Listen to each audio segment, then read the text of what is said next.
ముందుగా వార్తల్లోని ముఖ్యాంశాలు. సందీప్ వంగ బిగ్గెస్ట్ స్టార్ వ్యాఖ్యల నేపథ్యంలో మారుతి స్పందన. జపాన్ లో ప్రభాస్ కు విపరీతమైన ఫ్యాన్ ఫాలోయింగ్ ఉన్న వెల్లడి. ది రాజాసాబ్ అవుట్పుట్ పై దర్శకుడు మారుతి పూర్తి ధీమా. కామెడీ హారర్ జానర్ లో ప్రభాస్ ద్విపాత్రాభినయం. రాహుల్ గాంధీ పప్పు కాదు ముద్దపప్పు అని రేవంత్ రెడ్డి అన్నారన్న కేటీఆర్. ఇప్పుడు నేను ముద్దపప్పు అన్నానని చెప్పిన కేటీఆర్ రేవంత్ రెడ్డిని విమర్శించిన తర్వాత తనను అనాలన్న కేటీఆర్. జగన్ ఎన్ని ప్రయత్నాలు చేసినా అమరావతి ఆగదని స్పష్టం చేసిన మంత్రి నారాయణ. అవగాహన లేకుండా అమరావతిపై జగన్ అసత్య ఆరోపణలు చేస్తున్నారని విమర్శ. ఇలాగే మాట్లాడితే 11 సీట్లు కూడా సున్నా అవుతాయని హెచ్చరిక. 3 ఏళ్లలో ఐకానిక్ భవనాల నిర్మాణం పూర్తి చేస్తామని వెల్లడి. మేడారం జాతరకు ఆహ్వానం పలికేందుకు ఎర్రవెల్లికి చేరుకున్న మంత్రులు. బాగున్నారా అమ్మా అని పలకరించిన కేసీఆర్ మంత్రులకు అతిథి మర్యాదలతో పసుపు, కుంకుమ, చీర, తాంబూలాలతో కేసీఆర్ సత్కారం. అమరావతి 2వ దశ భూసేకరణపై వైఎస్ జగన్ తీవ్ర ఆగ్రహం. తొలి దశ భూములనే అభివృద్ది చేయలేదని విమర్శ. 50,000 ఎకరాలకి 1,00,000 కోట్లు ఎక్కడి నుంచి తెస్తారన్న ప్రశ్న. చంద్రబాబు ఆయన బినామీల కోసమే ఈ ప్లాన్ అని ఆరోపణ. తెలంగాణ నీటి హక్కుల విషయంలో బీజేపీకి ఎలాంటి పాత్ర లేదని భువనగిరి ఎంపీ చామల కిరణ్ కుమార్ రెడ్డి స్పష్టం చేశారు. తెలంగాణలో ఉన్న ప్రధాన ప్రాజెక్టులన్నీ కాంగ్రెస్ పాలనలోనే నిర్మితమయ్యాయని ఆయన గుర్తు చేశారు. గత 12 ఏళ్లుగా బీజేపీ కేవలం ప్రేక్షక పాత్రకే పరిమితమైందని విమర్శించారు. కృష్ణా, గోదావరి జలాల్లో తెలంగాణకు రావాల్సిన హక్కుల కోసం ప్రశ్నించిన ఏకైక పార్టీ కాంగ్రెస్ మాత్రమేనని పేర్కొన్నారు. కేంద్రంలో అధికారంలో ఉన్న బీజేపీ నీటి వివాదాల్లో తెలంగాణకు అనుకూలంగా ఒక్క నిర్ణయం కూడా తీసుకోలేదని ఆరోపించారు. బండి సంజయ్ చేస్తున్న వ్యాఖ్యలు వాస్తవాలకు విరుద్దమన్నారు. తెలంగాణ రైతుల ప్రయోజనాలే లక్ష్యంగా కాంగ్రెస్ పార్టీ నీటి పోరాటాన్ని కొనసాగిస్తుందని, అవసరమైతే మరింత బలంగా కేంద్రంపై ఒత్తిడి తెస్తామని చామల కిరణ్ కుమార్ రెడ్డి స్పష్టం చేశారు. తప్పు పడతలేదు. ఎందుకు పడతలేదు అంటే బండి సంజయ్ అన్న ఈ విభజన జరిగినప్పుడు గానీ అంతకుముందు గానీ కాంగ్రెస్ పార్టీ పాత్ర ఏందో ఆయనకు తెలియదు. ఎందుకంటే ఆయన కార్పొరేటర్ స్థాయిలో నుంచి పార్లమెంట్ స్థాయికి ఎదిగిరు. కాకపోతే ఆయన పార్లమెంట్కి వచ్చినాక జరిగినటువంటి పరిణామాల మీద ఆయనకు మంచి అవగాహన ఉండొచ్చు. కాంగ్రెస్ పార్టీ నాగార్జున సాగర్ కట్టింది, శ్రీశైలం కట్టింది, తర్వాత ఏదైతే ఖడెము లేదా గోదావరి బేసిన్ మీద కట్టిన ప్రాజెక్టులు గానీ లేదా కృష్ణా జలాల మీద కట్టిన ప్రాజెక్టులు గానీ కాంగ్రెస్ పార్టీ చేసినటువంటి పోరాటాలు గానీ ఈ రాష్ట్రంలో ఈ రోజు రైతులు ఏదైతే నీళ్లు చుక్క నీరు ఒక్క టీఎంసీ వాడుకుంటున్నా అది కాంగ్రెస్ హయాంలో కట్టిన ప్రాజెక్టులతోటే అని బండి సంజయ్ గారికి తెలిసినట్టుగా లేదు. ఈరోజు మనం తెలంగాణ 2014లో వచ్చిన తర్వాత ఇది 2026. ఈ 12 ఏళ్లలో కేవలం బీజేపీ ప్రేక్షక పాత్రనే ఈ రాష్ట్రంలో. దోచుకున్న సమయంలో చూచిరు తప్ప అప్పుడు జరుగుతున్నటువంటి కుటుంబ పాలనను దోపిడీని ఆపిన ప్రయత్నాలు లేవు. కాంగ్రెస్ ఓటు కేవలం సిరాచుక్క మాత్రమే కాదని, బాబాసాహెబ్ అంబేద్కర్ రచించిన రాజ్యాంగం మనకిచ్చిన అత్యంత శక్తివంతమైన ఆయుధమని ముఖ్యమంత్రి రేవంత్ రెడ్డి అన్నారు. స్వాతంత్ర్యం వచ్చిన వెంటనే కాంగ్రెస్ పార్టీ రాజ్యాంగ పరిషత్ను ఏర్పాటు చేసి దేశ భవిష్యత్తుకు బలమైన పునాది వేసిందని గుర్తు చేశారు. ప్రజాస్వామ్యం, హక్కులు, స్వేచ్ఛలు అన్నీ రాజ్యాంగం ద్వారానే సాధ్యమయ్యాయన్నారు. కానీ నేడు పవిత్ర రాజ్యాంగాన్ని మార్చి ప్రజల హక్కులను కాలరాయాలని బీజేపీ కుట్రలు చేస్తోందని తీవ్ర ఆరోపణలు చేశారు. రాజ్యాంగంపై దాడి చేస్తే కాంగ్రెస్ పార్టీ చూస్తూ ఊరుకోదన్నారు. ప్రజాస్వామ్యాన్ని కాపాడేందుకు ప్రతి పౌరుడు తన ఓటు విలువను గుర్తించాలన్నారు. రాజ్యాంగ పరిరక్షణే కాంగ్రెస్ పార్టీ లక్ష్యమని సీఎం రేవంత్ రెడ్డి పునరుద్ఘాటించారు. దేశ స్వతంత్రం వచ్చిన తర్వాత ఈ దేశాన్ని ఏ విధంగా ముందుకు తీసుకెళ్లాలి, ఈ దేశంలో పరిపాలన ఏ విధంగా కొనసాగించాలని చర్చ జరగడానికి ఆనాడు కాంగ్రెస్ పార్టీ కాన్స్టిట్యూయెంట్ అసెంబ్లీని ఏర్పాటు చేసింది. మేధావులను, ఆనాడు పరిపాలనలో భాగస్వాములందరినీ, చట్టాల మీద అవగాహన ఉండి ప్రపంచ దేశాలలో జరుగుతున్న పరిపాలన మీద అవగాహన ఉన్న వాళ్లను ఏర్చి కూర్చి దానికి చైర్పర్సన్ గా డాక్టర్ బాబాసాహెబ్ అంబేద్కర్ గారిని రాజ్యాంగాన్ని రచించడానికి ఆనాడు కాంగ్రెస్ పార్టీ నియమించింది. ఆ సందర్భంగా చాలా చర్చలు జరిగినాయి, సూచనలు వచ్చినాయి, వాదోపవాదాలు జరిగినాయి. భారతీయ జనతా పార్టీ భావజాలం ఉన్న వాళ్ళు ఈ దేశంలో పేదవాళ్లకు ఓటు హక్కు ఉండడానికి వీలు లేదు, కేవలం శ్రీమంతులకు, ఉన్నత వర్గాలకు మాత్రమే దేశంలో ఓటు హక్కు ఉండాలని ఆనాడు వాదించారు. అప్పుడు మహాత్మా గాంధీ గారు, డాక్టర్ బాబాసాహెబ్ అంబేద్కర్ ఈ పేద ప్రజలకు నేను ఇచ్చే ఆయుధమే ఓటు. ఓటు అనే ఆయుధం ద్వారా వాళ్ళు హక్కులను సాధించుకుంటారని మొట్టమొదట పేదలకి దేశంలో తమల్ని పరిపాలించడానికి అవసరమైన చట్టాలను శాసనాలను చేసే ప్రతినిధులను ప్రతి 5 సంవత్సరాలకు ఒక్కసారి ఎన్నుకునే అధికారము, ఆ అధికారమే ఓటు.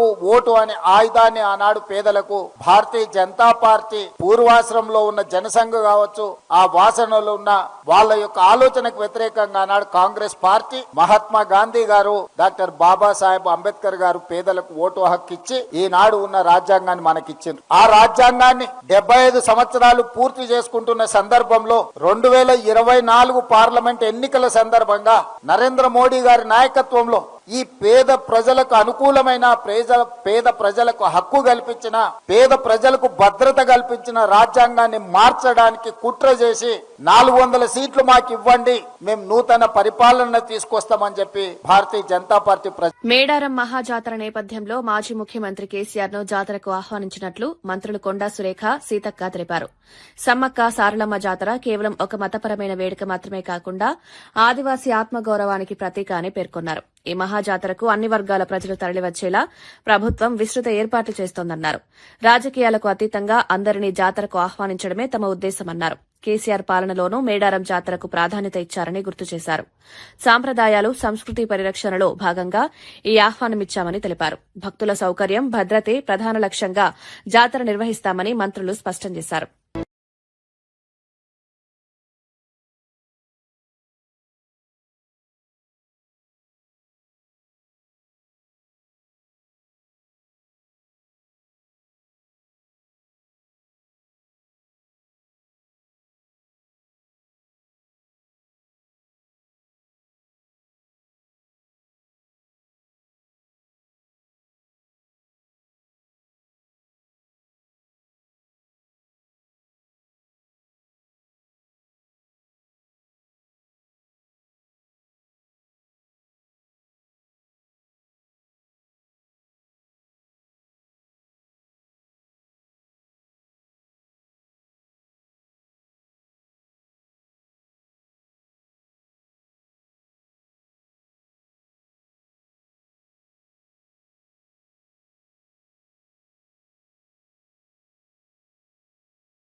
ప్రభుత్వ యూనివర్సిటీల భూములను ఇష్టానుసారంగా అమ్మేందుకు ప్రయత్నిస్తే సహించేది లేదని ఎమ్మెల్సీ దాసోజు శ్రవణ్ కుమార్ తీవ్రంగా హెచ్చరించారు. చేతగాకపోతే దిగిపోవాలని సీఎం రేవంత్ రెడ్డిని ఉద్దేశించి ఘాటుగా వ్యాఖ్యానించారు. యూనివర్సిటీలు భవిష్యత్ తరాల కోసం కేటాయించిన ఆస్తులని వాటిని అమ్మడం విద్యా వ్యవస్థను దెబ్బతీయడమే అన్నారు. ప్రభుత్వ నిర్ణయాలు పారదర్శకంగా ఉండాలని డిమాండ్ చేశారు. భూముల విక్రయాల పేరుతో కార్పొరేట్ ప్రయోజనాలకు ప్రభుత్వం తలవంచుతోందని ఆరోపించారు. విద్యారంగాన్ని పరిరక్షించాల్సిన బాధ్యత ప్రభుత్వంపై ఉందన్నారు. విద్యార్థులు, అధ్యాపకులు, ప్రజలు ఈ నిర్ణయాలపై అప్రమత్తంగా ఉండాలని పిలుపునిచ్చారు. అవసరమైతే ఈ అంశంపై ఉద్యమం చేపడతామని దాసోజు శ్రవణ్ స్పష్టం చేశారు. పార్లమెంట్ యాక్ట్ ద్వారా ఈ యొక్క యూనివర్సిటీని ఏర్పరిస్తే సరే, కారణాలు ఏమైనా 200 ఎకరాలు ఇచ్చిండ్రు. ఆ ఉన్న 200 ఎకరాలు 50 ఎకరాలు ఈ రియల్ ఎస్టేట్ మాఫియా కొట్టేయాలని చూస్తా ఉంది. ఇది ఎక్కడ న్యాయం అయితే చెప్పండి. యూనివర్సిటీస్కు ఎందుకు కావాలా ల్యాండ్? యూనివర్సిటీస్కి ల్యాండ్ ఎందుకు కావాలా? అక్కడ రీసెర్చ్ ఇన్స్టిట్యూషన్స్ పెంపొందించడం కోసం, ఫ్యాకల్టీ క్వార్టర్స్ కోసం, స్టూడెంట్స్ హాస్టల్స్ కోసం, లంగ్ స్పేస్ ఎక్కువ ఉండాలని చెప్పని, లో డెన్సిటీ విశ్వవిద్యాలయాల్లో ఉండాలని చెప్పని, ఒక ఫ్రీ అకాడమిక్ ఎన్విరాన్మెంట్ ఉండాలని చెప్పని, అంత పెద్ద భూమి ఉండాలని చెప్పని ఒక విజన్ ఉన్న వాళ్ళు, విజ్డమ్ ఉన్నటువంటి వాళ్ళు విశ్వవిద్యాలయాలకు భూములు ఇస్తారు. అట్లనే నిజాం ఇచ్చినా, హెచ్సియుకు భూములు ఇచ్చినా, మిగతా యూనివర్సిటీల్లో పెద్ద పెద్ద విస్తీర్ణం కలిగిన భూములు ఎందుకు ఇస్తారు అంటే భవిష్యత్ తరాల కోసం ఒక క్వాలిటీ అకాడమిక్ ఎన్వైరన్మెంట్ను క్రియేట్ చేయాలని చెప్పని భూములు ఇస్తారు. ఎక్కడ తలకమాసిన వారం అండి, భూములన్నీ అమ్మకదొబ్బుతా ఉన్నాడు. పో కొడం ఎక్కడెక్కడో దూరంగా తీసుకుపోయి నువ్వు కావాలంటే ఇంకేదైనా భూములు అమ్ముకుంటే అమ్ముకో. కానీ విశ్వవిద్యాలయాలకు సంబంధించిన భూములు అమ్మడం అంటే దిస్ ఇస్ క్యాలస్నెస్, ఇర్రెస్పాన్సిబిలిటీ, బాధ్యత రాహిత్యం. ఇవాళ మౌలానా అబుల్ కలాం ఆజాద్ యూనివర్సిటీలో దాదాపు 38 డిపార్ట్మెంట్లు ఉన్నాయి. అక్కడ ఇవాళ 28 డిపార్ట్మెంట్లు ఉన్నాయి. 7,000 మంది విద్యార్థులు అక్కడ చదువుకుంటున్నారు. దాదాపు 3 లక్షల మంది విద్యార్థులు డిస్టెన్స్ ఎడ్యుకేషన్ చదువుతున్నారు. అక్కడ ఫ్యాకల్టీ క్వార్టర్స్ ఉన్నాయి, స్టూడెంట్ హాస్టల్స్ ఉన్నాయి. ఉర్దూ యూనివర్సిటీ. పొద్దున్న లేస్తే ముస్లింల ఓట్లు కావాలంటారు. పొద్దున్న లేస్తే ముస్లింల ఓట్లు కావాలా, మేము సెక్యులర్, మేమే తరఫ్దారులం అని చెప్పని నాటకాలు ఆడతాడు రేవంత్ రెడ్డి గారు, లేకపోతే ఈ ప్రభుత్వ పెద్దలు. మరి అలా మొత్తం సౌత్ ఇండియాలో ఉన్నటువంటి ఒక ఏకైక Urdu university is Maulana Azad university. దాన్ని నాశనం చేయాలని ప్రయత్నం చేస్తా ఉన్నావు. ఆ 50 ఎకరాల అన్యూటిలైజ్డ్ ప్లేస్ అని ఏదైతే రేవంత్ రెడ్డి గారు భావిస్తూ ముద్ర వేసి గద్దలెక్క తన్నుకపోవాలని ప్రయత్నం చేస్తున్న భూమి. ఒక మహిళా ఐఏఎస్ అధికారిని మంత్రి వేధిస్తున్నారన్న వార్తలపై బీఆర్ఎస్ ప్రధాన కార్యదర్శి ఆర్ఎస్ ప్రవీణ్ కుమార్ తీవ్రంగా స్పందించారు. కేసీఆర్ పాలనలో మహిళలకు గౌరవం ఇచ్చి షీవ్ టీమ్స్ ద్వారా భద్రత కల్పించామని గుర్తు చేశారు. అలాంటి తెలంగాణలో కాంగ్రెస్ పాలనలో మంత్రులే మహిళలను అసభ్యంగా వేధించే స్థాయికి పాలన దిగజారిందని ఆరోపించారు. మహిళల భద్రతపై ప్రభుత్వం పూర్తి స్థాయిలో విఫలమైందన్నారు. ఈ ఆరోపణలపై తక్షణమే స్వతంత్ర విచారణ జరపాలని డిమాండ్ చేశారు. మహిళా అధికారులకే రక్షణ లేకపోతే సాధారణ మహిళల పరిస్థితి ఏంటని ప్రశ్నించారు. మహిళల హక్కులు, గౌరవం కోసం బీఆర్ఎస్ పోరాటం కొనసాగిస్తుందని ప్రవీణ్ కుమార్ స్పష్టం చేశారు. ఎవరికి వ్యతిరేకంగా? ప్రభాకర్ రావు గారికి వ్యతిరేకంగా, మిగతా వాళ్ళందరికీ వ్యతిరేకంగా. అంటే అసలు ఈ క్రిమినల్స్ను వాడుకునే సంస్కృతి పోలీస్ డిపార్ట్మెంట్లో ఎక్కడి నుంచి వచ్చింది? అది కూడా సాక్షాత్తు ఒక ముఖ్యమంత్రి గారిని ఇరికించడానికి, ఇద్దరు సీనియర్ మాజీ మంత్రులను ఇరికించడానికి సిట్టింగ్ ఎమ్మెల్యేలు, తెలంగాణ కోసం 14 సంవత్సరాలు పోరాడిన వ్యక్తులు, వీళ్ళని ఇరికించడం కోసం మీరు క్రిమినల్స్ను వాడుకుంటారా? అది 40 కేసులున్న క్రిమినల్లు, ల్యాండ్ గ్రాబర్లను వాడుకొని వాళ్ళ ద్వారా నువ్వు ఎట్లనే చెప్పు, లేకపోతే బిడ్డ నువ్వు అట్లా చేస్తున్నావు ఇట్లా చేస్తున్నావు అంటారు. మొన్న ఎమ్మెల్సీ నవీన్ కుమార్ గారిని పిలిచిన, ఆయన పాపం ఒక్క కేసు కూడా లేదు, ఆయన పని ఆయన చేసుకుంటున్నాడు.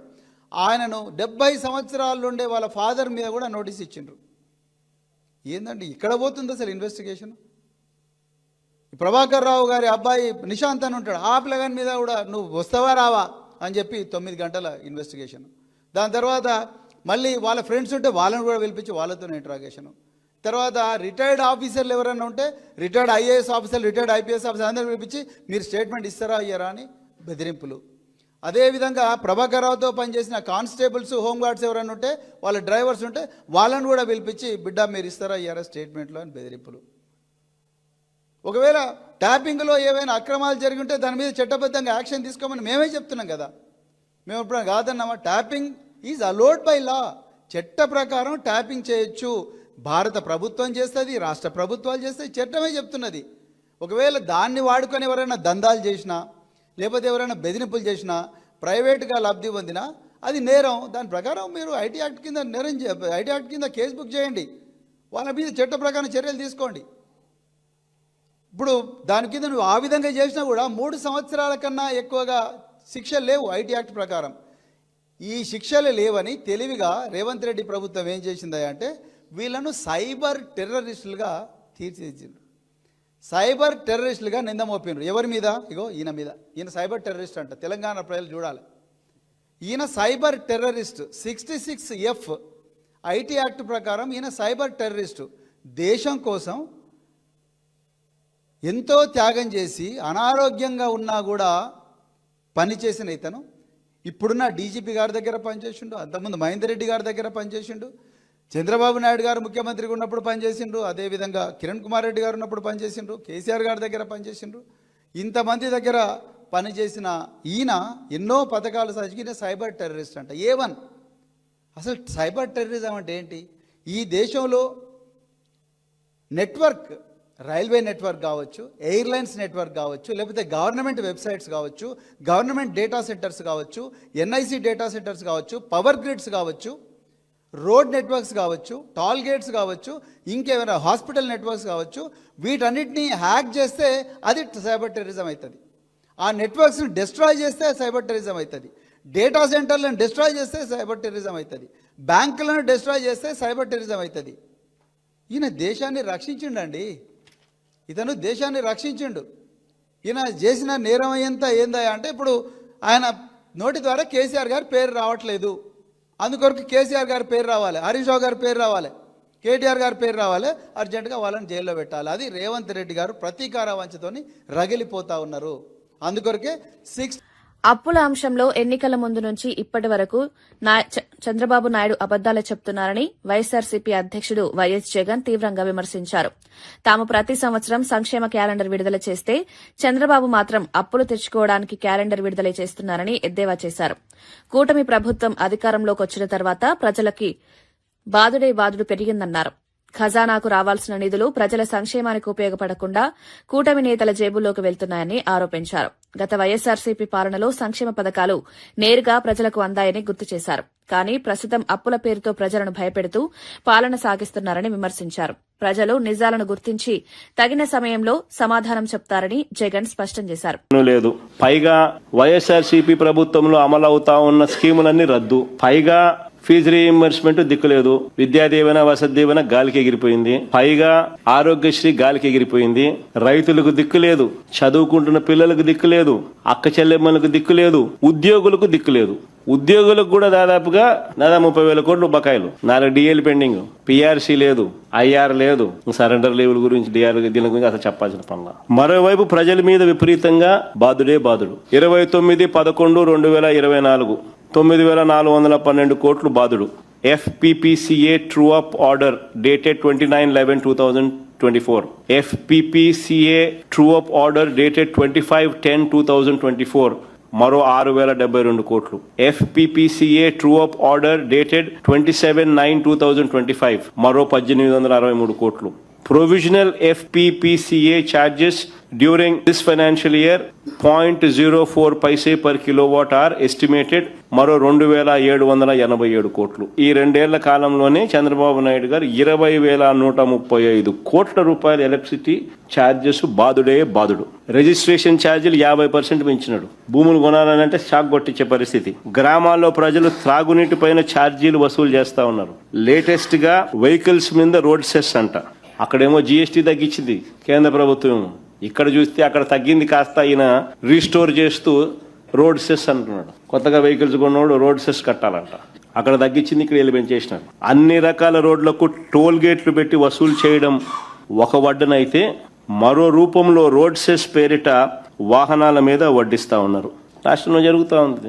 మరోవైపు రాష్ట్రానికి రావాల్సిన ఆదాయాలు రావడంలా, రాష్ట్రానికి రావాల్సిన ఖజానాకు రావాల్సిన డబ్బులు ఖజానాకు రావడంలా ఇలా జోబిల్ లేకపోతాం. అందుకనే రాష్ట్ర ఆదాయాలు తగ్గుతూ ఉన్నాయి. ఇసుక స్కామే, మట్టి స్కామే, సిలికా స్కామే, క్వాడ్స్ స్కామే, లాటరైట్ స్కామే. రాష్ట్రంలో పెద్ద ఎత్తున గ్రామంలో కనిపించే విధంగా లిక్కర్ మాఫియా, అధిక ధరలకు పీపీఏలు చేసుకుంటూ స్కాములు, కమిషన్లు, ఎక్కడ చూసినా ప్యాకెట్ క్లబ్బులు, ఏ ఊళ్ళో చూసినా రేషన్ మాఫియా. ఈరోజు రాష్ట్రంలో చెప్తా ఉన్నాం, కింద నుంచి పైదాకా ఏ పని కావాలన్నా కూడా. అమరావతి ఆవకాయ ఫెస్టివల్లో ముఖ్యమంత్రి నారా చంద్రబాబు నాయుడు పాల్గొనడం రాజకీయంగా ప్రాధాన్యం సంతరించుకుంది. ఆంధ్రప్రదేశ్ సాంప్రదాయ వంటకాల్లో ఆవకాయకున్న ప్రత్యేకతను ప్రపంచానికి చాటడమే ఈ ఫెస్టివల్ ఉద్దేశమని నిర్వాహకులు తెలిపారు. స్థానిక రైతులు, స్వయం సహాయక బృందాలు తయారు చేసిన వివిధ రకాల ఆవకాయలు ప్రదర్శనలో ఉంచారు. సీఎం చంద్రబాబు రైతులు, మహిళా సంఘాల సభ్యులతో మమేకమై మాట్లాడారు. గ్రామీణ ఆర్థిక వ్యవస్థ బలోపేతానికి ఇలాంటి ఉత్సవాలు దోహదపడతాయని పేర్కొన్నారు. ఆహార సంస్కృతి ద్వారా పర్యాటకాన్ని అభివృద్ది చేయాలని ప్రభుత్వ ఆలోచనలో భాగంగానే ఈ కార్యక్రమం నిర్వహిస్తున్నామన్నారు. అమరావతి ప్రాంతానికి ఇది మంచి గుర్తింపుగా మారుతుందని స్థానికులు అభిప్రాయపడ్డారు.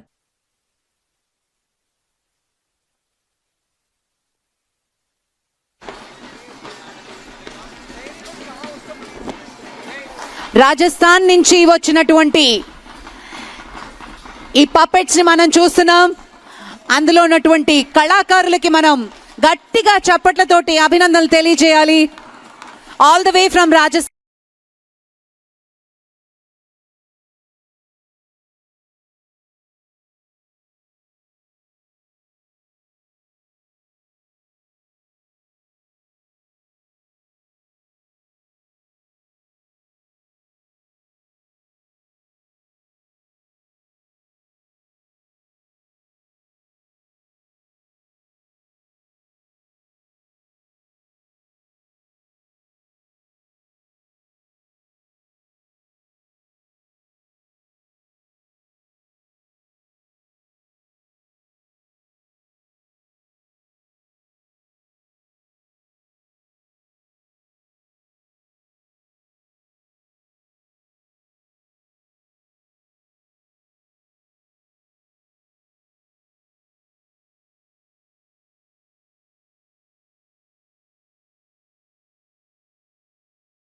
ప్రభుత్వ పాఠశాలల్లో విద్యార్థులకు నాణ్యమైన బ్రేక్ఫాస్ట్, లంచ్ అందించే అంశంపై ముఖ్యమంత్రి విస్తృత స్థాయి సమీక్ష నిర్వహించారు. ఈ కార్యక్రమానికి అవసరమైన మౌలిక వసతులపై అధికారులు వివరాలు సమర్పించారు. ప్రతి 2 నియోజకవర్గాలకు ఒక సెంట్రలైజ్డ్ కిచెన్ ఏర్పాటు చేయాలని సీఎం సూచించారు. దీని ద్వారా ఆహార నాణ్యత, పరిశుభ్రత మరింత మెరుగుపడుతుందన్నారు. సెంట్రలైజ్డ్ కిచెన్లో సోలార్ కిచెన్స్ ఏర్పాటు చేసే అవకాశాన్ని కూడా పరిశీలించాలని ఆదేశించారు. Young India integrated residential schools నిర్మాణ పనులు వేగంగా పూర్తి చేయాలని, ఇందుకు బడ్జెట్ కేటాయింపుల్లో ప్రాధాన్యత ఇవ్వాలని సూచించారు. విద్యార్థుల ఆరోగ్యం, పోషణపై ప్రభుత్వం ప్రత్యేక శ్రద్ద తీసుకుంటుందని సీఎం స్పష్టం చేశారు.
రాహుల్ గాంధీపై చేసిన వ్యాఖ్యలపై కేటీఆర్ మరోసారి వివరణ ఇచ్చారు. గతంలో రేవంత్ రెడ్డి స్వయంగా రాహుల్ గాంధీని ముద్దపప్పు అని అన్నారని గుర్తు చేశారు. తాను అదే పదాన్ని ఉపయోగిస్తే కాంగ్రెస్ నేతలు తనపై దాడి చేస్తున్నారని విమర్శించారు. ముందు రేవంత్ రెడ్డిపై ఎందుకు స్పందించలేదని ప్రశ్నించారు. రాజకీయాల్లో డబుల్ స్టాండర్డ్స్ పాటిస్తున్నారని ఆరోపించారు. తన వ్యాఖ్యలను వక్రీకరించి రాజకీయ లబ్ది పొందాలని కాంగ్రెస్ ప్రయత్నిస్తోందన్నారు. ప్రజలు ఈ వాస్తవాలను గమనిస్తున్నారన్నారు. అసలు సమస్యలపై చర్చకు రాకుండా వ్యక్తిగత వ్యాఖ్యలపై రాజకీయం చేయడం సరైంది కాదని కేటీఆర్ అభిప్రాయపడ్డారు. నిన్నగాక మొన్న నేను కోపం వచ్చి ఈ రేవంత్ రెడ్డి అసెంబ్లీలో బూతులు మాట్లాడితే నేను కూడా కోపం వచ్చి రాహుల్ గాంధీని ఒక మాట అన్నా. అంటే ఇక కాంగ్రెస్ వాడు ఒక్కొక్కరు, ఒక ఆయన 6 ఫీట్లు ఎగురుతుండు, ఇంకొక ఆయన 6 అడుగులు 6 గజాలు ఎగురుతుండు నా మీదికి. నేను అడుగుతున్నా కాంగ్రెస్ వాళ్ళను, అయ్యా నేనేమన్నా కొత్తగా రాహుల్ గాంధీని? మీ రేవంత్ రెడ్డి అన్నమాట నేనన్నా. రేవంత్ రెడ్డి ఏమన్నాడు రాహుల్ గాంధీని? ఇడు పప్పు కాదు ముద్దపప్పు అన్నాడు. నేనేమన్నా గదే అన్నా. ముద్దపప్పు నిజమే నేనన్నా. దానికి నా మీద ఒకడు 6 ఫీట్లు ఎగురుతుండు, ఒకడు 6 గజాలు ఎగురుతుండు. ఎగిరేదేదో మీరు రేవంత్ రెడ్డి మీద ఎగురురి, నా మీద ఎందుకు ఎగురుతున్నారు మీరు? మీ రేవంత్ రెడ్డి అన్నాడు సోనియా గాంధీని బలిదేవత అన్నాడు. 1000 మందిని బలి తీసుకున్న బలిదేవత, 1000 మంది తెలంగాణ పిల్లలను చంపింది ఈమె అన్నాడు. నేను అన్నా అది? మీ రేవంత్ రెడ్డి అన్నాడు. గసొంటోని తీసుకొచ్చి ముఖ్యమంత్రి చేసిన ఏమనాలి మరి? ఏమనాలి నేను? అందుకే అన్నా, ఆ ముద్దపప్పు గారి గురించి నేను అనలేదు. ముద్దపప్పునన్న రాహుల్ గాంధీని ముద్దపప్పు అన్న రేవంత్ రెడ్డి మీద మీ ప్రతాపం మీద చూపెట్టారు కాంగ్రెస్ వాళ్ళు. మీకు శాతగాక గసొంటోని తీసుకొచ్చి ముఖ్యమంత్రి చేసుకున్నారు మీరు. ముద్దపప్పు అన్నాడు మీ రాహుల్ గాంధీని, సోనియా గాంధీని బలిదేవత అన్నాడు, ప్రజలకు అడ్డమైన వాగ్దానాలు ఇచ్చిండు. స్టార్ అథ్లెట్ జ్యోతి ఎర్రాజీ కూటమి ప్రభుత్వం అందించిన ఆర్థిక సహాయానికి కృతజ్ఞతలు తెలిపారు. అంతర్జాతీయ స్థాయిలో పోటీ పడేందుకు ప్రభుత్వ మద్దతు ఎంతో అవసరమని ఆమె పేర్కొన్నారు. శిక్షణ, ప్రయాణ ఖర్చులు, ఆధునిక సదుపాయాలు కల్పించడం వల్ల క్రీడాకారులు మెరుగైన ప్రదర్శన చేయగలుగుతారన్నారు. ప్రభుత్వం క్రీడలకు ఇస్తున్న ప్రోత్సాహం యువతకు ప్రేరణగా నిలుస్తుందన్నారు. భవిష్యత్తులో దేశానికి మరిన్ని పథకాలు తీసుకురావడమే తన లక్ష్యమని జ్యోతి స్పష్టం చేశారు. క్రీడాకారుల ప్రతిభను గుర్తించి సహకరిస్తున్న ప్రభుత్వానికి ఆమె ప్రత్యేక ధన్యవాదాలు తెలిపారు. అందరికీ నమస్కారం. నా పేరు Jyothi Yarraji, track and field athlete, 100 meter hurdler, Asian games medalist and Arjuna awardee Olympian. రీసెంట్గా ఏషియన్ ఛాంపియన్షిప్లో గోల్డ్ తీసుకొచ్చాను. రవినాయుడు సార్ గారు నన్ను ఎంతో అభినందిస్తూ నారా లోకేష్ సార్ దగ్గరికి తీసుకెళ్ళడం జరిగింది. ఇంతకుముందు నాకు సపోర్ట్ లేదంటూ చాలా బాధపడ్డాను. కానీ ఈసారి లోకేష్ సార్ దగ్గరికి వెళ్ళిన తర్వాత 45 మినిట్స్ సార్ దగ్గర కూర్చొని నా యొక్క ప్రాబ్లమ్స్ అండ్ ఫ్యూచర్ టార్గెట్స్ ఏమేమి ఉన్నాయి అనేది నన్ను కనుక్కొని అండ్ అప్రిషియేట్ చేసి నా మెడల్ చూసి మా పేరెంట్స్ కూడా వాళ్ళతో మాట్లాడారు. మాట్లాడిన తర్వాత మన ఆంధ్రప్రదేశ్లో ఏవేవైతే సపోర్ట్ కావాలి అనుకుంటున్నారో దానికి తగ్గట్టు అన్ని అట్మాస్ఫియర్ అండ్ ఫెసిలిటీస్ తీసుకురావడం అనేది జరుగుతుంది. అండ్ నాకు ఫ్యూచర్లో Asian games and Commonwealth games కోసం సపోర్ట్ చేస్తూ క్యాష్ అవార్డ్ కూడా రిలీజ్ చేయడం జరిగింది. And also future next 3 years తర్వాత ఒలింపిక్స్ రాబోతుంది. దానికోసం నేను ఏ విధంగా ప్రిపేర్ అవ్వాలనేది నాకు ఒక అన్నలా తోడుగా ఉండి అన్ని విధాలుగా నేను సపోర్ట్ చేస్తాను. ఓన్లీ ట్రైనింగ్ పర్పసే కాదు, న్యూట్రిషనిస్ట్, ఫుడ్, విదేశాల్లో ట్రైనింగ్ చేయాలనుకున్నా సరే, ఏ విధమైన సపోర్ట్ కావాలన్నా సరే మన తెలుగుదేశం గవర్నమెంట్ అనేది నీకు తోడుగా ఉంటుంది అనేది నాకు భరోసా ఇచ్చారు. సొంత అన్నగా ఫీల్ అవ్వాను నేను ఆయనతో మాట్లాడినప్పుడు. So kind and also so పొలైట్గా నన్ను ఎంతో అభినందిస్తూ మాట్లాడారు. ఇలాంటి సపోర్ట్ ప్రతి ఒక్క అథ్లెట్స్కి దొరుకుతుందన్న నమ్మకం నాకు కుదిరింది సార్తో మాట్లాడేటప్పుడు. Thank you so much Telugu Desam for ఈ యొక్క అవకాశాన్ని ఇచ్చినందుకు. నాకు స్పోర్ట్స్ కెరియర్ కూడా నా Chandrababu Naidu sir 10 week academy start చేసినప్పుడే జరిగింది. అండ్ ఆల్సో ఇప్పుడు నా గ్రాఫ్ట్ ఇంత ఎదిగిన తర్వాత కూడా నాకు వీళ్ళు సపోర్ట్ చేయడం అనేది ఎంతో ఆనందంగా ఉంది. రైతులకు ఎక్కడైనా అన్యాయం జరిగితే వైఎస్సార్సీపీ చూస్తూ ఊరుకోదని పార్టీ అధ్యక్షుడు వైఎస్ జగన్ స్పష్టం చేశారు. క్షేత్రస్థాయిలో రైతుల సమస్యలపై పోరాటం చేస్తామని ఆయన భరోసా ఇచ్చారు. పంట నష్టాలు, ధరల సమస్యలు, పెట్టుబడి భారంతో రైతులు తీవ్ర ఇబ్బందులు ఎదుర్కొంటున్నారన్నారు. ఈ పరిస్థితుల్లో ప్రభుత్వం రైతుల పక్షాన నిలవాల్సిన అవసరం ఉందని సూచించారు. కానీ ప్రస్తుత ప్రభుత్వం రైతుల గోడును పట్టించుకోవడం లేదని విమర్శించారు. వైఎస్సార్సీపీ పాలనలో రైతులకు భరోసా ఇచ్చే విధంగా పథకాలు అమలు చేశామని గుర్తు చేశారు. రైతుల హక్కుల కోసం రోడ్ల మీదకు రావాల్సి వచ్చినా వెనకాడమని స్పష్టం చేశారు. రైతు సంక్షేమమే పార్టీ ప్రధాన లక్ష్యమని జగన్ మరోసారి వెల్లడించారు. In the initial first phase, you said you wanted 50,000 acres and you need 2 crores per acre to lay these roads, give electricity, give in water, connect them with sewerage system. And to provide for this, according to your own DPR, you said it requires 2 crores per acre. Probably because of your scams, or probably because of reasons known to you alone. Now you and your Benamis have procured land here, so you've decided the capital here. Now for 50,000 acres, at the rate of 2 crores per acre according to your own DPR, it costs 1 lakh crores. Now this 1 lakh crores, God knows when it's going to come, God knows how it's going to come. Now, forget about that aspect. Now you want to add one more 50,000 acres of land. You want to add another 50,000 acres of land, which costs you another 1 lakh crores. So you're actually talking about 2 lakh crores requirement, 1 lakh acres of land you want to develop. What kind of insanity is this when the first 50,000 acres itself is not developed? When the farmers are crying about it, that what have you done? Why did you take our land? We are left with nothing now. And there is no development also because of 1 lakh crores that is required to lay the roads, to lay the drainage, to lay the current, to lay the sewerage. So that this is the situation there. You're talking about acquiring another 50,000 acres. So the రాజధాని అమరావతి నిర్మాణం ఎన్ని ప్రయత్నాలు చేసినా ఆగదని పురపాలక శాఖ మంత్రి నారాయణ స్పష్టం చేశారు. అమరావతిపై అవగాహన లేకుండా జగన్ వ్యాఖ్యలు చేస్తున్నారని ఆయన మండిపడ్డారు. రాజధాని అంశాన్ని ఆ రాజకీయ లబ్ది కోసం వాడుకోవడం సరికాదన్నారు. అమరావతి నిర్మాణం రాష్ట భవిష్యత్తుతో ముడిపడి ఉందని పేర్కొన్నారు. గతంలో అమరావతిపై ప్రజల్లో గందరగోళం సృష్టించే ప్రయత్నాలు జరిగాయని విమర్శించారు. ప్రస్తుతం ప్రభుత్వం స్పష్టమైన ప్రణాళికతో ముందుకు వెళ్తోందన్నారు. మౌలిక వసతులు, రహదారులు, ప్రభుత్వ భవనాల నిర్మాణం వేగంగా సాగుతుందన్నారు. అమరావతిపై చేసిన తప్పుడు ఆరోపణలను ప్రజలు నమ్మరని మంత్రి నారాయణ స్పష్టం చేశారు. రివర్ బేసిన్ పక్కన ఎలా కడతారు, నదీ గర్భంలో ఎక్కడ కడుతున్నామండి? చాలా క్లియర్గా ఇక్కడ అమరావతి క్యాపిటల్ సిటీ కట్టేటప్పుడు ఇరిగేషన్ వాళ్ళతో, ఇరిగేషన్ సెక్రటరీ, కన్సర్న్ డిపార్ట్మెంట్ వాళ్ళతోనూ మా వాళ్ళు కోఆర్డినేట్ చేసుకొని నది వెడల్పు ఎంత, నది కోర్స్ ఎంత, కోర్స్ ఎంత, దాని యొక్క బండ్ ఆల్రెడీ బండ్ ఉంది, బండ్ రోడ్డు, ఆ బండ్ రోడ్డు ఎంత, ఇవన్నీ చేసి ఈరోజు వరకు బండ్ రోడ్డు టేకప్ చేయలేదు. ఎందుకు టేకప్ చేయలేదు తెలుసా? మేము ఇరిగేషన్ వాళ్ళతో మాట్లాడుతున్నాం. బండ్ రోడ్డు ఒక్కటి మిగిలిపోయింది, టెండర్ పిలవాల్సింది. అది ఎందుకు పిలవలేదంటే వాళ్ళతో అనేక దఫాలు మాట్లాడుతున్నాం. నది లోపల ఏదైతే అసైన్మెంట్ ల్యాండ్స్ లాంటివి ఉన్నాయో వాటిని కూడా ల్యాండ్ పుల్లింగ్ అప్పుడు తీసుకున్నాం. ఆడ కడతామని అనుకుని ఉంటారు బహుశా, నాకు తెలిసి. అక్కడ కట్టరు. అక్కడ ఎటువంటి పరిస్థితుల్లో కూడా కట్టడానికి లేదు. బహుశా ల్యాండ్ తీసుకున్నాం కాబట్టి అందుకని ఈ మధ్య దాన్ని ఆపాం. ఆ రోజు అధికారులు దాని ల్యాండ్ పూలింగ్లో తీసుకుంటే వాళ్ళకి ఈ మధ్య యాక్చువల్గా అది ఏదైతే ల్యాండ్ పూలింగ్కి ఇస్తామని చెప్పామో అది ఇవ్వకుంటే వాళ్ళు ఈ మధ్య అంతా రిప్రజెంటేషన్ చేసి ముఖ్యమంత్రి గారికి మాకు చెప్తే ఒకసారి మాట చెప్పాం కాబట్టి వాళ్ళకి ఇచ్చేస్తామని యాక్చువల్గా ఇచ్చేయమని సీఎం గారు చెప్పారు. ఆడ కన్స్ట్రక్షన్స్ కట్టకూడదు, అది మాకు తెలుసు చాలా క్లియర్గా. నదీ గర్భంలో ఎక్కడ కట్టడంలా, నదీ గర్భంలో ఎక్కడ కట్టాలా, కానీ ప్రజలకి నదీ గర్భంలో కడుతున్నారు, కోర్టుకు వేయాలా? ఏందండి ఇది? ఒక నాయకుడిగా ఒక ముఖ్యమంత్రిగా పనిచేసిన వాళ్ళు అదే చెప్పేది, దాని మీద స్టడీ చేసి చేయాలి. కానీ ఎక్కడ కడుతున్నారు, ఏంది, దాని మాస్టర్ ప్లాన్ ఏంది, ఎలా ప్లాట్లు అలాట్ చేశారు, ఏ ఏరియాలో అలాట్ చేశారు అనేది డిస్కషన్ ఏమీ లేకుండా విడివి జ్ఞానంతో ఈ విధంగా మాట్లాడదు తప్పు.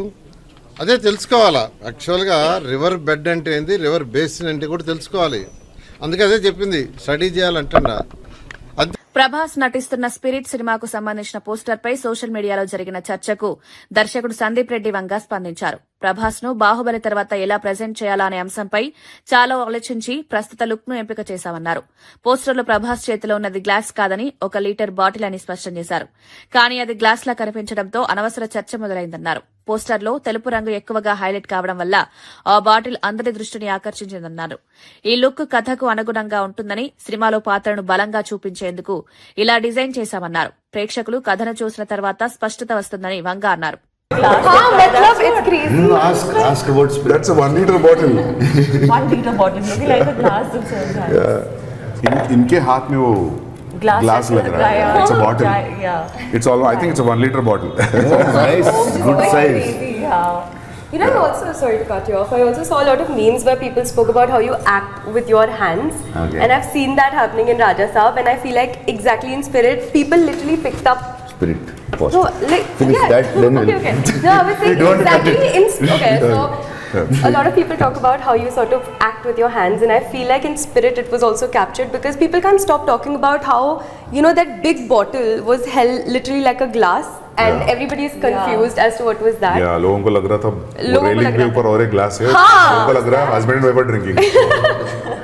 I also feel you know that the chemistry in a poster or the overall vibe of a poster has really landed well with the pulse of the audience when they start recreating that and making memes with all the other combos they can think of, which is all over the internet, like AI videos. That being one, and the second one where they micro-analyze like every little bit. One person was like, there's another glass also on the table. Yeah, Is he holding one glass? Is there one other glass there? Yeah. Then they've analyzed like the scars on the body and So you were asking what is the story? What is the story?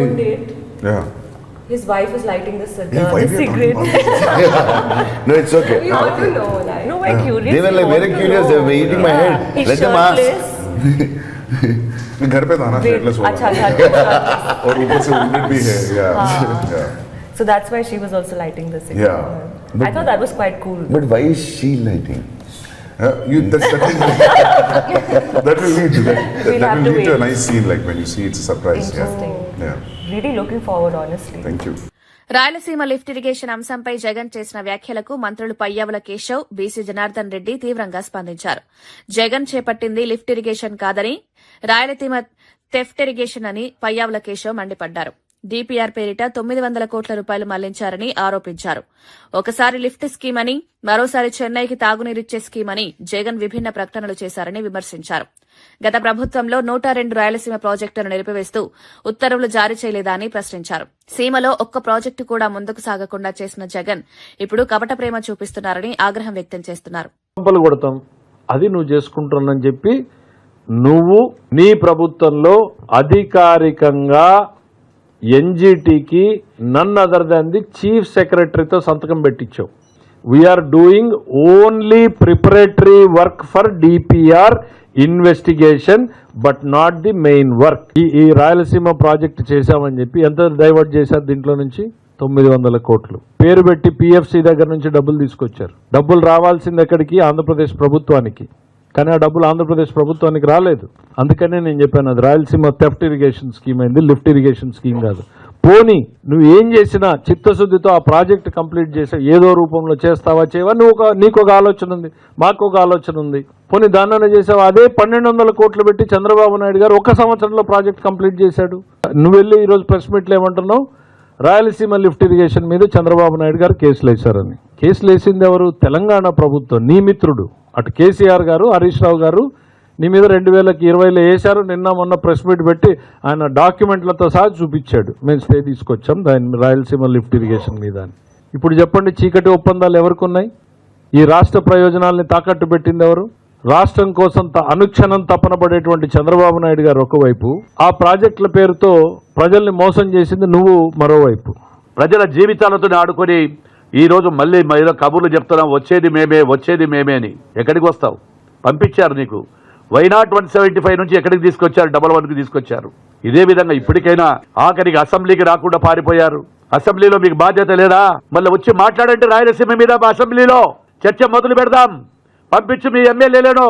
నువ్వు రా, మా నాయకుడు రెడీగా ఉన్నాడు. రాయలసీమ మీద ఎవరు కరెక్ట్గా ఉన్నారో ఎవరు తప్పు ఉన్నారో చెప్తాం. అసెంబ్లీ సాక్షిగా తెలుసుకుందాం. ఏదో బయట ఉండి ప్రెస్ మీట్లు కాదు, అసెంబ్లీ సాక్షిగానే తెలుసుదాం. ప్రజలందరూ చూస్తారు. నువ్వు అడిగిన ప్రతి దానికి మా నాయకుడు చెప్పడానికి రెడీగా ఉన్నారని కూడా తెలియజేస్తా ఉన్నాం. ఏపీ లాజిస్టిక్ ఇన్ఫ్రాస్ట్రక్చర్ కార్పొరేషన్ ఏర్పాటుకు మంత్రివర్గం ఆమోదం తెలిపింది. సీఎం చంద్రబాబు నాయుడు నేతృత్వంలో జరిగిన సమావేశంలో 35కు పైగా అజెండా అంశాలకు గ్రీన్ సిగ్నల్ ఇచ్చారు. వచ్చే 5 ఏళ్లలో 7,500 మందికి ఉపాధి కల్పించాలనే లక్ష్యంతో క్లస్టర్ డెవలప్మెంట్ ప్రోగ్రాం అమలు చేయాలని నిర్ణయించారు. వివిధ పరిశ్రమల ఏర్పాటుకు భూ కేటాయింపులకు ఆమోదం తెలిపారు. పాఠశాల కిట్ల పంపిణీ కోసం 944 కోట్లకు పరిపాలనా అనుమతులు మంజూరు చేశారు. డాక్టర్ సుధాకర్ కుటుంబానికి ₹1 కోటి ఆర్థిక సాయం, ఆయన కుమారుడికి డిప్యూటీ తహసీల్దార్ ఉద్యోగం ఇవ్వాలని నిర్ణయించారు. ఈ నిర్ణయాలు రాష్ట్ర అభివృద్ధికి దోహదపడతాయని ప్రభుత్వం తెలిపింది. 3,538 కోట్ల పెట్టుబడితో 1980 మందికి ఉపాధి లభించే ఒక సోలార్ మాడ్యూల్ మ్యానుఫ్యాక్చరింగ్ యూనిట్ ని ఏర్పాటు చేయబోతా ఉంది. దీని కెపాసిటీ 4 గిగావాట్స్. వీరికి 120 ఎకరాలు 60 లక్షల చొప్పున కేటాయించడం జరుగుతుంది. 48.5% ఇన్వెస్ట్మెంట్ సబ్సిడీ ఇవ్వడం జరుగుతుంది. 10 ఏళ్ల పాటు పవర్ టారిఫ్, 10 ఏళ్ల పాటు వాటర్ ఛార్జెస్ పై 75% సబ్సిడీ ఇవ్వడం జరుగుతుందని చెప్పేసి మనం చేస్తాము. అదేవిధంగా బాపట్ల జిల్లాలో మీ అందరికీ తెలిసిందే, అందరూ కూడా తెలంగాణ నుంచి కానివ్వండి, ఆంధ్రప్రదేశ్ నుంచి కానివ్వండి, హాలిడేస్ వచ్చిన యువకులు ఎక్కువగా గోవా బీచ్ రిసార్ట్స్కి వెళ్లాలని చెప్పేసి చాలా మంది వెళ్తాం విషయం మనకు తెలిసిందే. రాబోయే రోజుల్లో గోవాను తలదన్నే విధంగా మన సూర్యలంక బీచ్ తయారు కాబోతుందని చెప్పేసి మనం చేస్తాం. అక్కడ పెట్టడానికి 2 5 స్టార్ హోటల్స్, ఒక 3 స్టార్ హోటల్. సాయివెన్ హాస్పిటాలిటీ గ్రూప్ వారికి 6.5 ఎకర్స్. అదేవిధంగా అర్నా కోస్టల్ రిసార్ట్స్ వాళ్ళకి 8.08 ఎకరాలు. వీళ్ళిద్దరూ కూడా 5 స్టార్ హోటల్స్ నిర్మాణం చేయడానికి ప్రపోజల్ పెట్టారు. వీళ్ళు 2 years లో ఈ ప్రాజెక్ట్ ని కంప్లీట్ చేయాలి. కంప్లీట్ చేయకపోతే ఆ రోజు ఈ ప్రపోజల్స్ కూడా క్యాన్సిల్ చేసే అవకాశం కూడా ఉందని చెప్పేసి మనం చేస్తాను. వీరికి 66 సంవత్సరాలు ఒరిజినల్ గా లీజు, తర్వాత ఎక్స్టెండబుల్ బై అనదర్ 33 years. తిరుమలలో మద్యం సీసాలు బయటపడిన ఘటన భూమన కరుణాకర్ రెడ్డి కనసన్నల్లోనే జరిగిందని జనసేన నేత కిరణ్ రాయల్ ఆరోపించారు. తిరుమల లాంటి పవిత్ర ప్రాంతంలో ఇలాంటి ఘటనలు జరగడం భక్తుల మనోభావాలను దెబ్బతీస్తుందన్నారు. ఈ వ్యవహారంపై సమగ్ర విచారణ జరపాలని డిమాండ్ చేశారు. గత వైసీపీ పాలనలో తిరుమలలో జరిగిన అక్రమాలపై అప్పట్లో ఎందుకు చర్యలు తీసుకోలేదని ప్రశ్నించారు. దేవస్థానాల పవిత్రతను కాపాడాల్సిన బాధ్యత ప్రభుత్వాలపై ఉందని స్పష్టం చేశారు. ఈ ఘటనపై బాధ్యులపై కఠిన చర్యలు తీసుకోవాలని కోరారు. తిరుమల విషయంలో రాజకీయాలు చేయకుండా భక్తుల విశ్వాసాన్ని కాపాడాలని జనసేన నేత సూచించారు. తిరుమల తిరుపతి దేవస్థానం ఈ కూటమి ప్రభుత్వం వచ్చిన తర్వాత మేము ఎలా పరిపాలిస్తామో రాష్ట్ర ప్రజలకి, హిందూ మతం గౌరవించే ప్రతి ఒక్కరికి, వెంకటేశ్వర స్వామి భక్తులందరూ కూడా తెలుసు. గత సంవత్సరం వైకుంఠ ఏకాదశి కాడి నుంచి నిన్నటి వరకు మద్యం సీసాల వరకు మొత్తం ఒక్కొక్కటిగా బయటపడుతూ వస్తుంది. అన్నిటికి కారణం వైసీపీ చెప్పి అనేక సార్లు చెప్పాం. వైఎస్ఆర్ కాంగ్రెస్ పార్టీ సంబంధించిన నాయకులు తిరుపతిలో ఉన్న మాజీ చైర్మన్ కరుణాకర్ రెడ్డి గారి అనుచరులు, వైవి సుబ్బారెడ్డి అనుచరులు అని చెప్పి గతంలో చెప్పినా కూడా వాళ్ళు కాదు, లేదు మేము కూడా వెంకటేశ్వర భక్తులమే, హిందూ మతాన్ని మేము తప్ప ఎవరు కాపాడరు, హిందూ సామ్రాజ్యానికి రారాజు జగన్ అని చెప్పి మాట్లాడతారు. తిరుమలలో మద్యం బాటలు ఇళ్ల పనే. ఒకళ్ళు ప్రెస్ క్లబ్ కింద తాగి ఊగుతాడు, కక్కుతాడు, వాడు మీ మనుషులుడే. కొండపైన మటన్ చికెన్ తినే వాళ్ళకి మీరే సప్లై చేస్తారు, అది మీ మనుషులే. మేము తప్పు చెయ్యం, తప్పు చేయనీయం. వార్తలు ముగించే ముందు ముఖ్యాంశాలు మరోసారి. సందీప్ వంగ బిగ్గెస్ట్ స్టార్ వ్యాఖ్యల నేపథ్యంలో మారుతి స్పందన. జపాన్ లో ప్రభాస్ కు విపరీతమైన ఫ్యాన్ ఫాలోయింగ్ ఉన్న వెల్లడి. ది రాజాసాబ్ అవుట్పుట్ పై దర్శకుడు మారుతి పూర్తి ధీమా. కామెడీ హారర్ జానర్ లో ప్రభాస్ ద్విపాత్రాభినయం. రాహుల్ గాంధీ పప్పు కాదు ముద్దపప్పు అని రేవంత్ రెడ్డి అన్నారన్న కేటీఆర్. ఇప్పుడు నేను ముద్దపప్పు అన్నానని చెప్పిన కేటీఆర్ రేవంత్ రెడ్డిని విమర్శించిన తర్వాత తనను అనాలన్న కేటీఆర్.